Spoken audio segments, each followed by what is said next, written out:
Likulli syakhsin nadhratuhu fala tat'ab nafsaka litukhsina 'indal akhirin. Yakfika ridallahi anka, ridwan nasi ghayatun la tudrak. Setiap orang memiliki pandangannya masing-masing, maka tak usah berlelah-lelah agar tampak baik di hadapan orang lain. Cukuplah ridha Allah yang kau cari, karena disukai semua orang adalah tujuan yang tak akan pernah tercapai.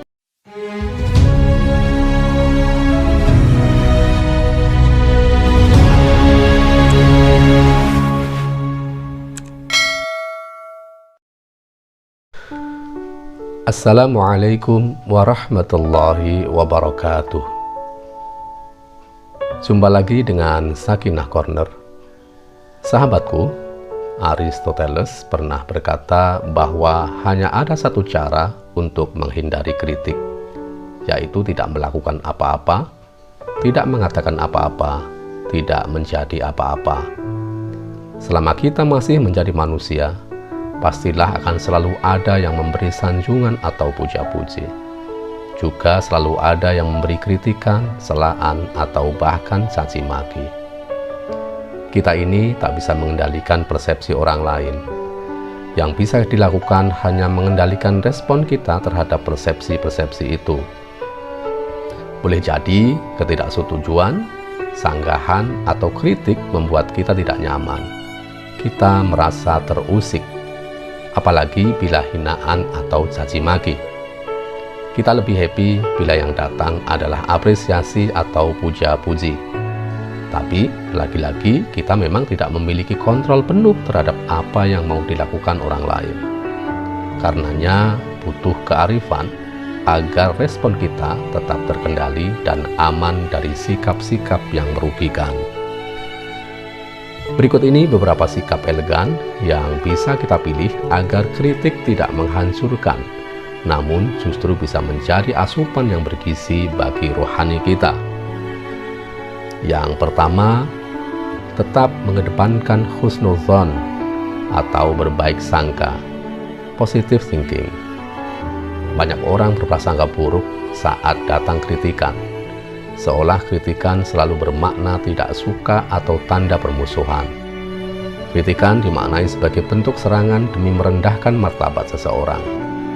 Apalagi bila kritik itu disampaikan di depan khalayak atau di ruang publik. Dengan pemahaman seperti ini, maka seseorang akan berusaha melawan setiap kritikan dengan kritikan yang sama atau bahkan lebih keras, karena dianggap sebagai bagian dari menjaga kehormatan atau harga diri.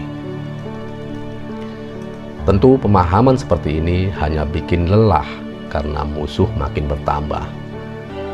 Akan jauh lebih enjoy dan menyehatkan bila kritik dari siapapun datangnya, apapun isinya, dimanapun disampaikan, disikapi dalam perspektif prasangka baik. Kritik dimaknai sebagai tanda peduli dan uluran persahabatan. Bagaimanapun, saat seseorang melontarkan kritikan pada kita misalnya, setidaknya dia telah meluangkan waktu, entah seberapapun durasinya, untuk berpikir tentang kita. Apalagi bila kritik yang disampaikan tidak hanya sekali, tentu butuh waktu yang lebih banyak. Apa namanya kalau bukan peduli dan tanda persahabatan bila seseorang telah menyediakan waktu berpikir tentang orang lain? Dengan mengkritik, sejatinya dia telah memposisikan kita sebagai sosok penting dan berharga. Kedua, berusaha tetap tenang, tak perlu merespons secara berlebihan. Kritik akan mudah menggelincirkan bila kita baper. Boleh jadi sesekali ada kritik yang memang sangat pedas, bahasanya lugas atau bahkan terkesan provokatif. Tapi nggak perlu juga dibikin baper berlebihan. Misalnya kita respon dengan marah, ngambek, apalagi membalas kritikan secara agresif. Sikap emosional begitu hanya membuat keruh hati dan pikiran saja. Bukan hanya bikin keruh, namun bisa menjadi sampah yang membuat sesak dada dan kepala. Akibat berikutnya, hidup kita menjadi lahan permainan orang lain. Hidup kita begitu mudah dipengaruhi oleh hal-hal yang sejatinya belum tentu penting atau bahkan sama sekali nggak penting. Sejatinya, kritik orang lain pada kita tidak selalu terkait dengan urusan kita. Boleh jadi atau bahkan sering terjadi urusan kritik ini terkait dengan si pemberi kritik itu sendiri, terkait dengan kepentingannya, karakternya, atau hal-hal tentang dia. Kita ini hanya menjadi sasaran pelampiasan saja. Maka biarkan mereka menuntaskan kepentingan atau urusannya dengan memanfaatkan kita. Kita hanya butuh tenang dan bersikap proporsional. Bila dirasa perlu merespons, mengingat dan menimbang kemanfaatannya, ya lakukan secukupnya. Bila dirasa tak ada manfaatnya, abaikan saja. Yang ketiga, agar kritik bisa menjadi tangga peningkatan kualitas diri, yang perlu dilakukan berikutnya adalah memberi apresiasi pada para pengkritik, setidaknya dalam bentuk ucapan terima kasih. Apresiasi tidak mesti berarti kita menyetujui apa yang disampaikannya. Apresiasi lebih sebagai ikhtiar melatih diri, belajar melihat sisi-sisi baik dari setiap peristiwa dan pengalaman hidup. Pastinya, kritikan-kritikan yang lalu lalang dalam hidup kita itu tidak sepenuhnya benar, namun juga tidak sepenuhnya salah. Terhadap yang benar, kita sampaikan apresiasi karena kita jadi mengerti kekurangan diri. Terhadap yang salah, juga kita berikan apresiasi karena kita memperoleh contoh tentang perilaku yang tak perlu diikuti. Sahabatku, Syekh Muhammad Sayyid At-Tantawi pernah menyampaikan nasihat indah terkait bagaimana menyikapi persepsi orang lain saat kita menjalani interaksi dalam kehidupan sehari-hari.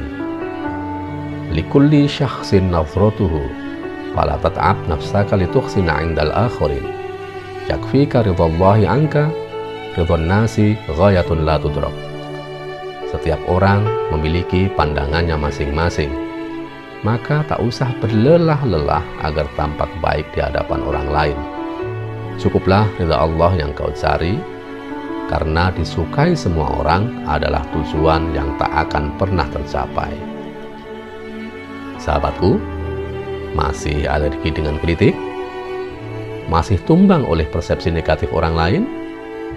Masih terbang oleh puja-puji? Stop sekarang juga.